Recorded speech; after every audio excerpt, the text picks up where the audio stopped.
labelling constitutions that are coming into the market for you?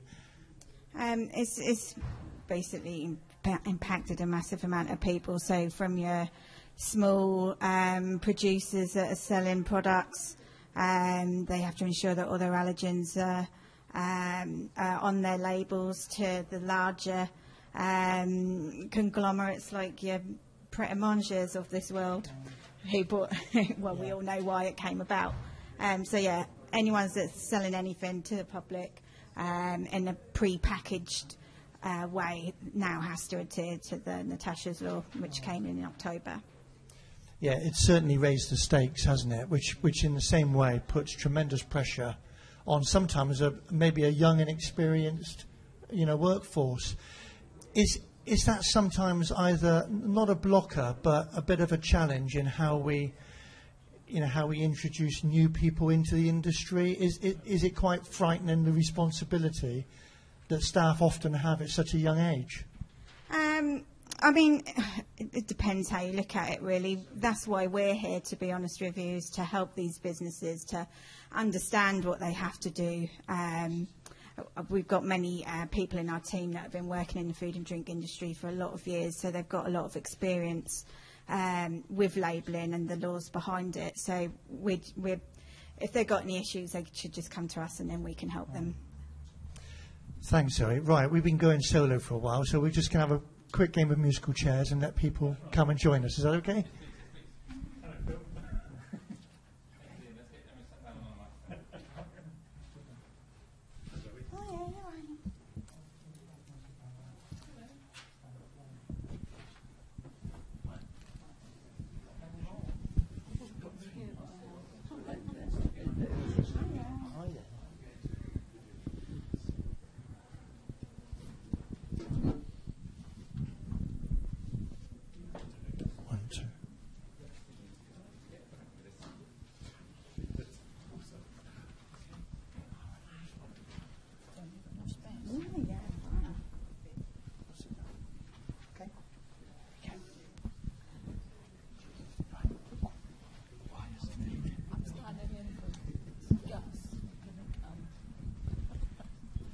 Okay, are we happy to get going? I'm sorry I'm behind you. It's a bit like the pantomime, isn't it, really? I do.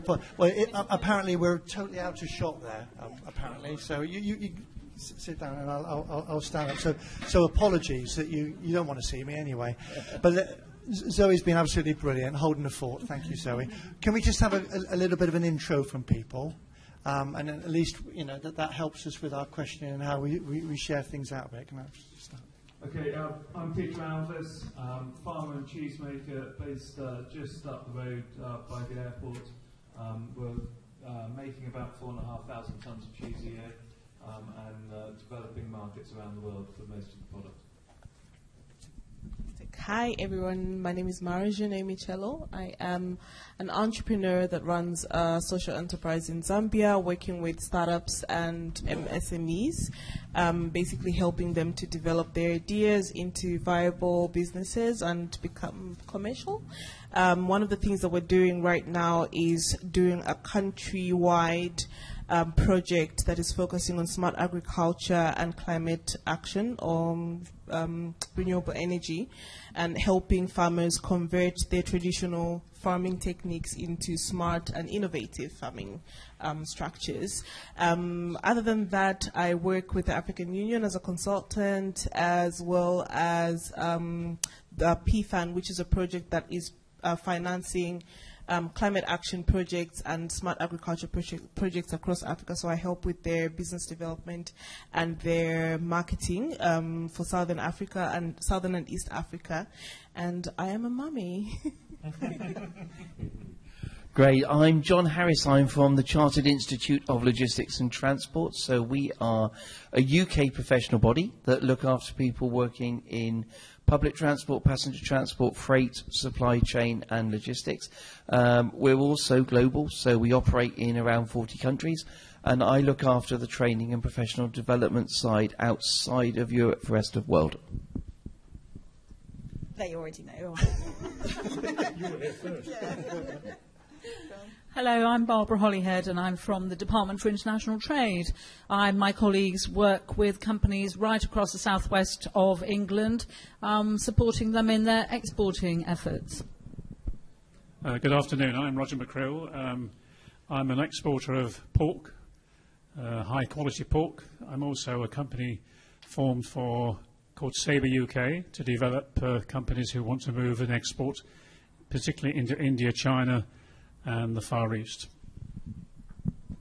Thanks, Roger, and thanks, everyone. I mean, so far, we've just picked up on some of the issues that we have around recruitment, particularly in the southwest, and the pressures that are sometimes on very young members of staff and inexperienced people that have that issues around labelling, and that obviously Natasha Law, has really ensured that we raise our game.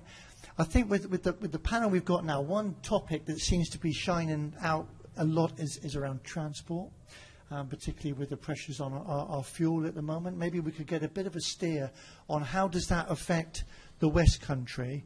John, are you happy to kick that off? How is it affecting us right now? How can we look ahead, particularly with the spring and the summer, which we know this part of the world is really, really important for our industry? How are we planning? Okay, how long have we got? So I think there's a couple of dimensions. One is around kind of the unpredictability, particularly for those involved with logistics. So anyone that's shipping freight, product, etc. There are some real risks at the moment, just in terms of uncertainty. Obviously, we've heard the announcements around fuel and things, but even so, the cost to serve and the cost to move things, both domestically and internationally, is still a key challenge. And against that, there was, of course, always a backdrop with COVID of what that had done. So there's a bit of a domino effect where this is now kind of, yet another thing to be dealt with. I think if we turn on the flip side, which is around something that we all do as people, which is we move around, for social purposes, for work or whatever, I think that there's some real concerted effort being made by some of the transport operators at the moment.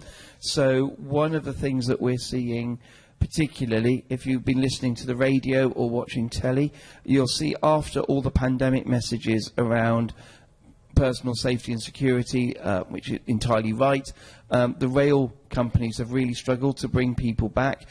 The particular issue for the southwest is going to be around leisure economy and around visitors coming in a sustainable way.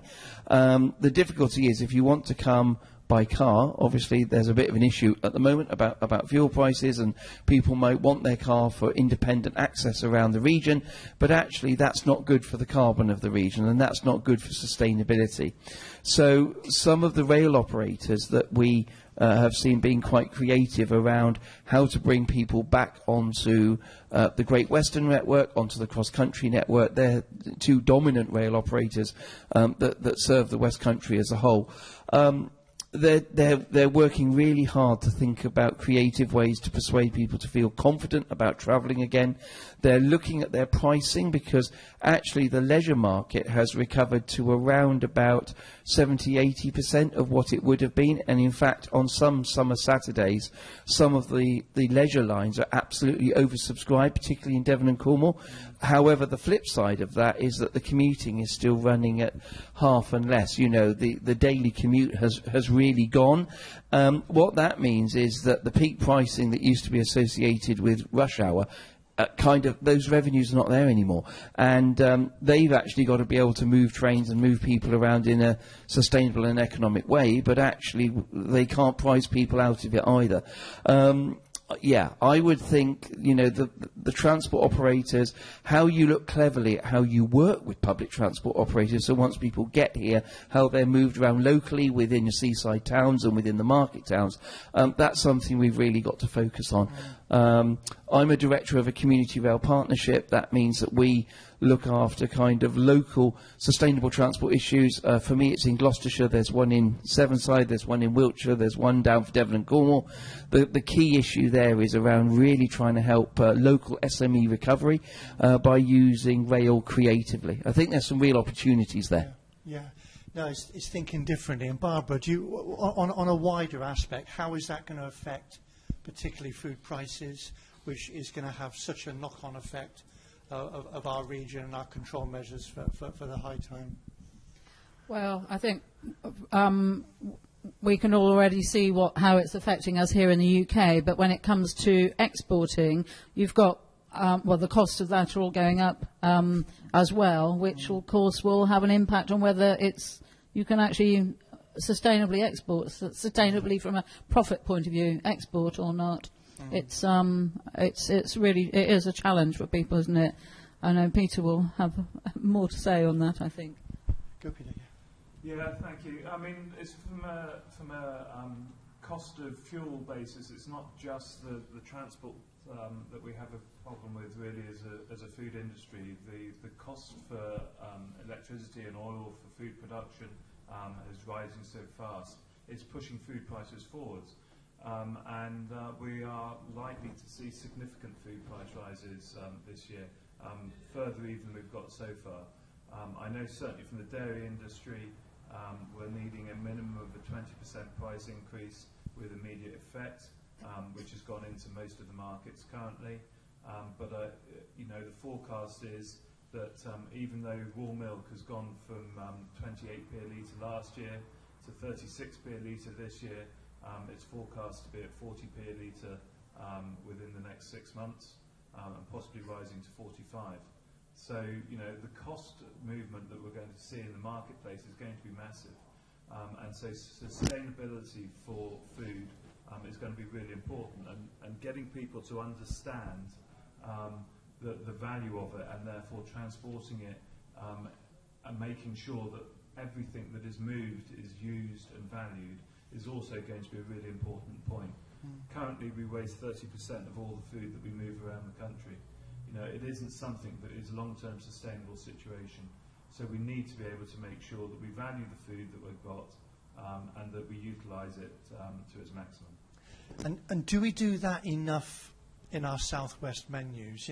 We often think about, do the menus in the restaurants and the hospitality that we go to, do they reflect the Southwest, or do you think it is often an international menu, depending on where you are? I think the awareness of local food production has risen massively over the recent years, and we're seeing far more menus that name the supplier of the food, and I think that's brilliant because it adds value to not only to the food producer, but it adds value to the person supplying or serving that food as well, because it shows the sustainability in the local sourcing, and that's going to be really important going forward to make sure that we reduce the food miles where possible and get as much of the local product that is of such good quality onto the plates for people to consume in the area where it's produced. Roger? Yeah, if we look at a more specific market, so you've mentioned the dairy side, I'll mention the meat side. If you look at the pork side of the situation, the feed for the feed for the pigs has gone up by nearly 100%. In the last 9 months, and it's destined to go up even further. So the cost is going to go up quite significantly. How do we use it? Do we use the best opportunity to use the carcass of the animal? The answer is no. The wastage from a pig is significant. And if we compare that with what is eaten in other countries, we only eat a fraction of what the pig is available to provide us. We waste the feet. We waste the ears, we waste the tongue, we waste the head, we waste quite a lot of the middle joint, and we tend to eat only the hind area, which is the leg, the ribs, and the fillet. And we've got the fillet chops that go with it as well, of course, or the loin chops that go with it as well. The rest, we don't eat a lot of collar, and yet collar, if it's cooked properly, is a very tasty drink. A very tasty food. However, we waste significant amounts, and if we are going to battle the situation with the costs as they are, we're going to have to eat more and learn to eat different cuts. For me, that's the magic word. They're different. Okay, so let's pick up on. Mara, let's have your view on. Are our menus becoming more sustainable? Are we looking at lower carbon foods? We know that there's a massive plant-based agenda going on, but whereas a lot of people like a balance, don't they? How are you seeing our menus now throughout the country as well as the region, and how do you see them for the future? Is it being challenged by the public to change? Before I go there, I was going to tell Roger that send your feet to Zambia. They're a delicacy. You're like a trotter. Yeah, They're a delicacy in many parts. Yeah. We don't waste anything, No. the tongue included. Just send it all to Zambia. We'll eat it. Yeah. So I think having spent a limited amount of time here, I feel that the menus are very limited, especially when you look at plant-based foods that we should be promoting. Also, more so for a healthier lifestyle, right? And looking at the kind of diseases that we're battling here. And you also need to understand the influence that the Western has on Africa. We mimic what the Western is going to consume, and that becomes what people want to serve in the restaurants, and that's the menus that we're taking up. So there's a bigger responsibility from this side to make responsible and sustainable choices so that you're impacting the rest of the world, because everyone else is looking to you as leaders, right, and influencers. But then also, is there an opportunity where if it's not here, that then we can start opening doors for Africa, so that then our plant-based foods can find their way to, the restaurants in the Western world, the UK and other parts of Europe. I think for me, the cry is that we've got the land. Can we find an opportunity for collaboration so that you can utilize some of our land to produce for the rest of the world? And that's available. But what sustainable models are we using to ensure that then we can start seeing menus reflecting what can be grown and what can be produced, and then that creates opportunities for that economic value for each other.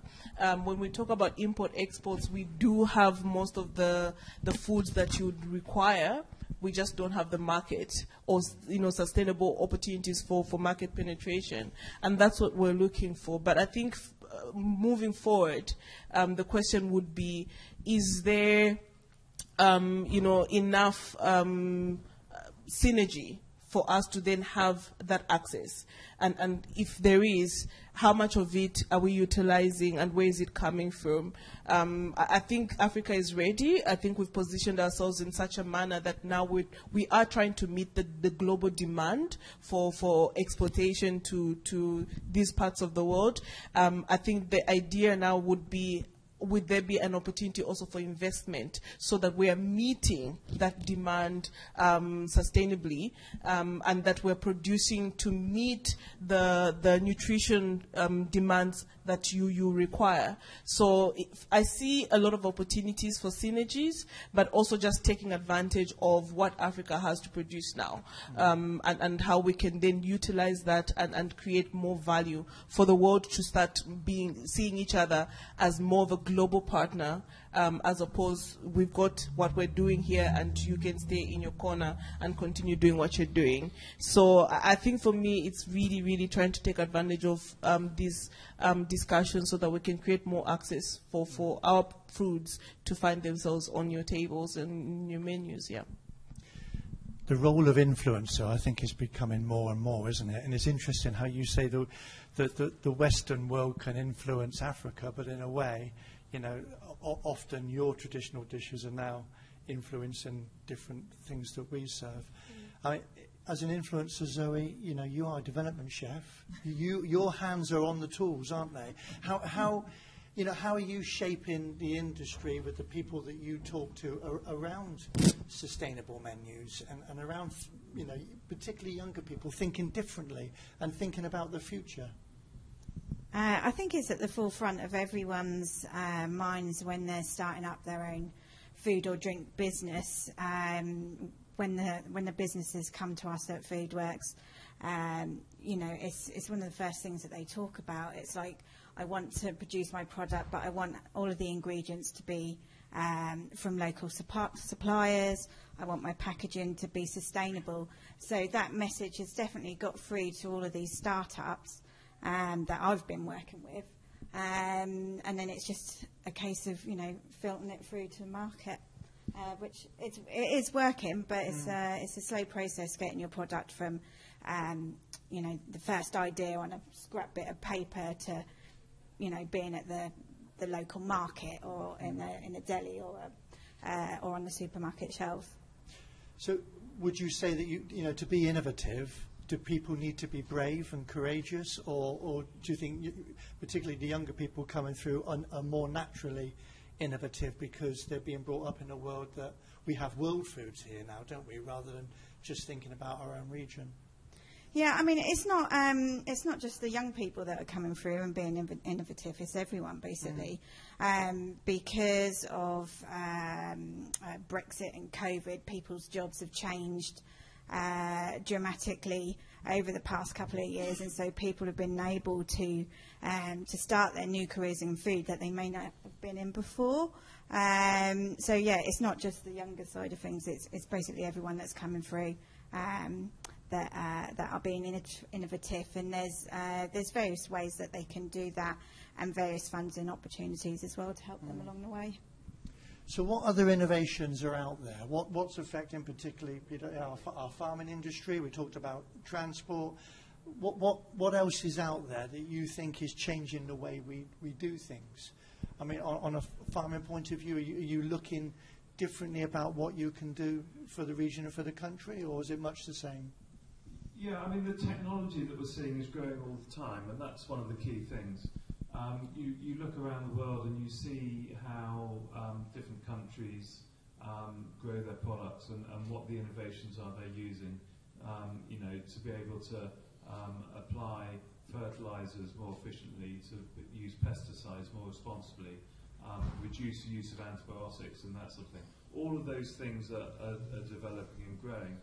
And from those you can develop new products. We've launched organic cheese, which is 100% grass-fed and produced with no antibiotics, and that's growing. It was launched for America. It's doing quite well over there, and it's now being picked up in the UK market as well, which is something that wasn't really seen to start with. So all these innovations are coming, and things happen. They do take time, but there's lots more that we can do. But we also have to remember that with all the innovation that's going on and all the environmental responsibility that's going on, that we actually need to look at that on a global level as well, to make sure that the decisions we're making here are not actually being more environmentally damaging by in another country.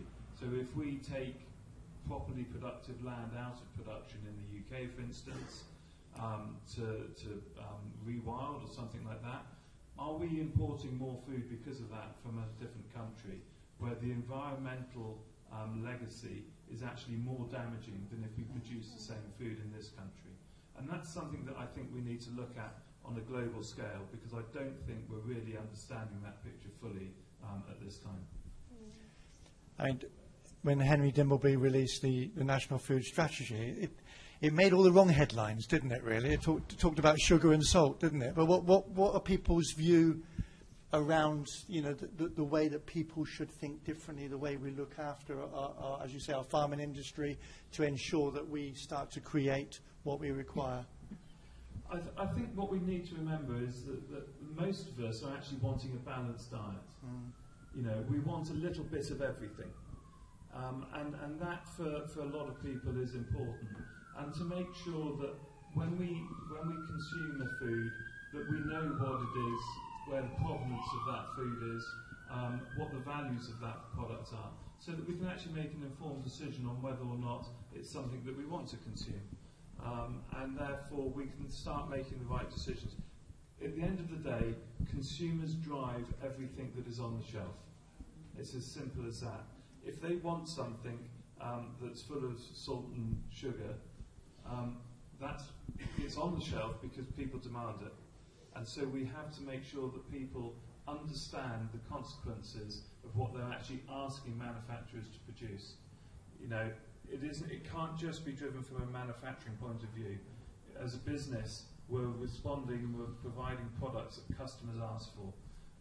And to legislate against something just to rule it out is very difficult to do, and it doesn't necessarily provide the end result. Customers will find a different way. If they can't find product A, they'll find product B. It won't necessarily be better. It's an education all the way through the system to make sure that what we're producing is good for both people and the environment. Yeah, I think the sugar and the salt policy was put forward to reduce obesity, wasn't it?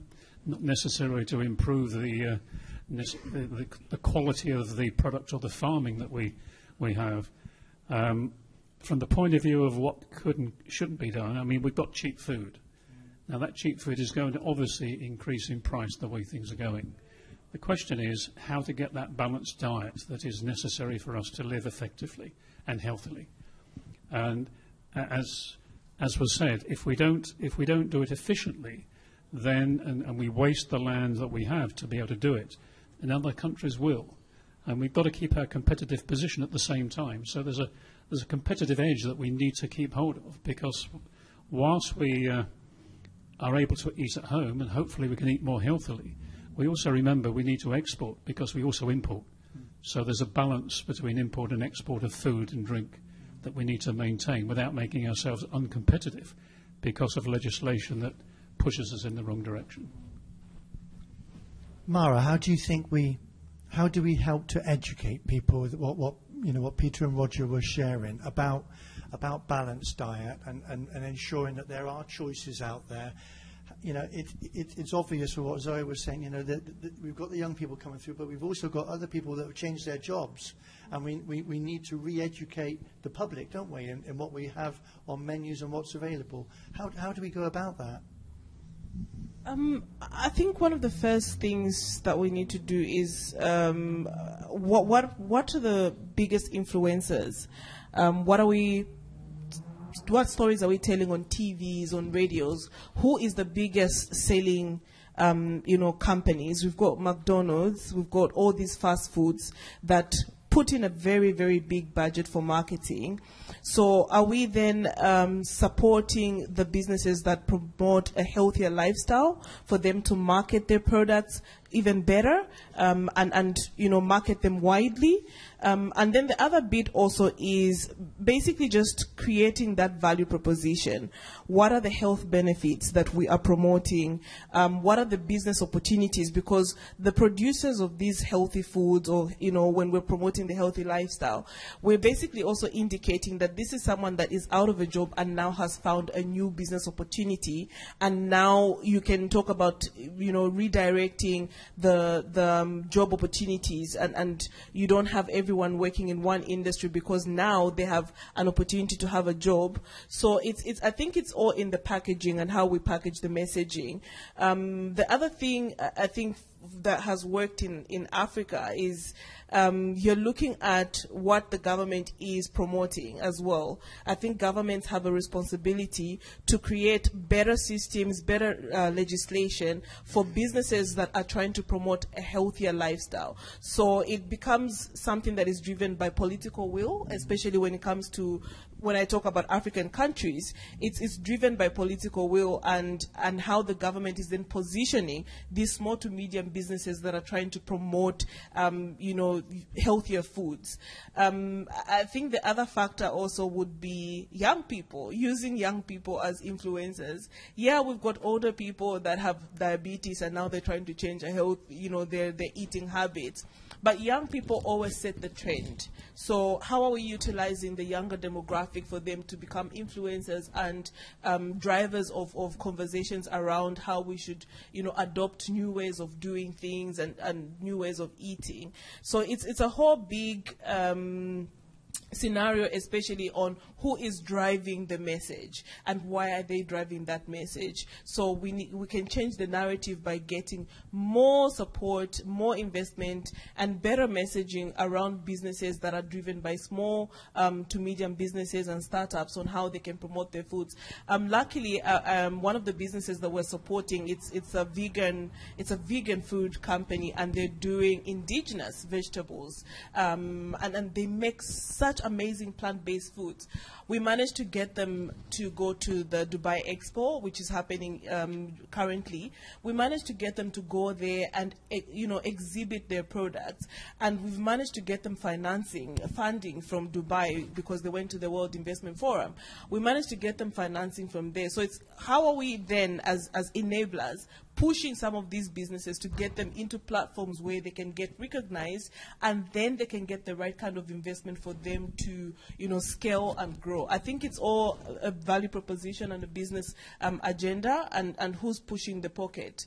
If a bigger company that is promoting, unhealthy food has a bigger budget, they'll do that. So are we willing to invest enough money to help small to medium businesses for them to get out there and their messaging to be right and their messaging to go viral as quickly as possible? And I think that's where we should focus. We should think global, operate lean, but think global. So what does global require? You need to have a bigger marketing budget. A lot of small businesses think you market when you grow big. You market when you start. That is where your marketing campaign starts from. And your biggest budget should really focus on marketing and getting your business out there, not on how faster can I grow into different chains.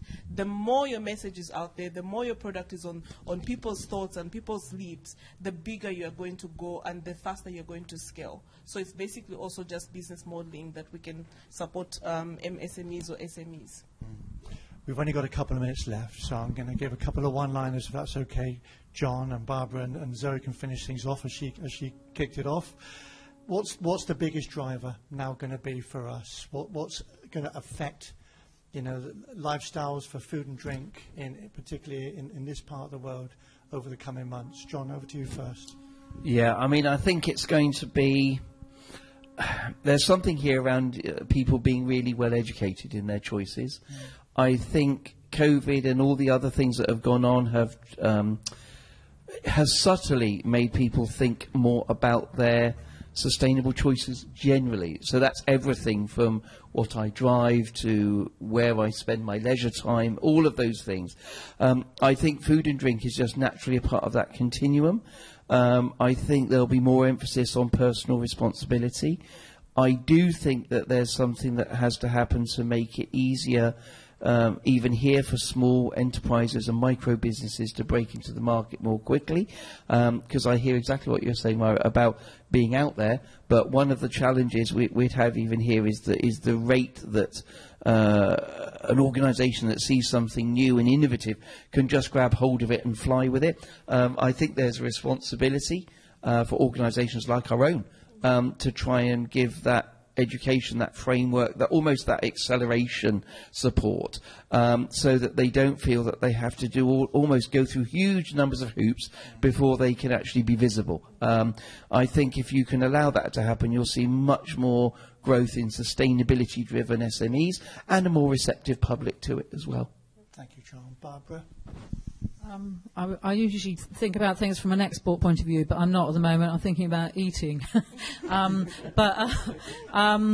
suppose with everything that's going on at the moment, I worry about normally these new sustainable innovations that are coming through will be sold at a more premium price, and I worry about affordability at the moment and how we might address a balance as we go forward, because I don't see things changing too much quickly at the moment. I also, from a hospitality point of view, out on the street, I would absolutely love to see some more cafes and restaurants that are selling more sustainable and healthier food. I don't want a dirty burger on every street corner. I think we need to look at that. Thank you. And Zoe, finally from yourself? Recently we had a trends seminar at FoodWorks. And the outcome from that was that, health is definitely at the forefront of everyone's minds now, what we're coming out of COVID. So I think healthy products are definitely going to be on the rise. And hopefully they will be on every corner soon. Brilliant. Well, thanks. Yeah, absolutely. Thank you to the panel, and thank you for joining us today. Thank you.